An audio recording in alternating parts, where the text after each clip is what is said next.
What's up everyone? In this video I'll show you how to delete a Trello board.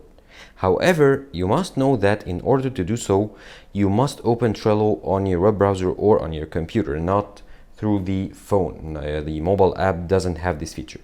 So to delete the board here, I have a board open, like a sample board. What you want to do is to tap on these three dots here at the top right corner. Then choose more here from this option.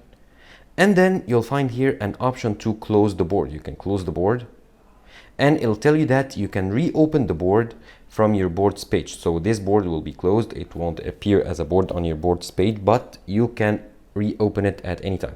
So if I choose the option here to close the board, it'll tell me that this board is closed and it'll give me the option to reopen it if I want to do so now.